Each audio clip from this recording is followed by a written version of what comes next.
Insiden kapal pesiar KLM Indosiren terbakar di perairan Raja Ampat terjadi pada Kamis pagi. 15 wisatawan yang menumpangi kapal tersebut hendak menyelam di perairan antara Kampung Saukabu dan Pulau Piai Nemo Raja Ampat.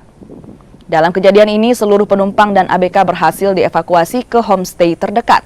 Polisi kini masih melakukan penyelidikan penyebab kebakaran tersebut. Telah terjadi kebakaran kapal KLM Indosiren, ya, tepatnya pada sekitar pukul 8 di perairan antara Kampung Saukabu dan Pulau Piai Nemo dekat spot diving. Ya. Kapal terbakar dengan membawa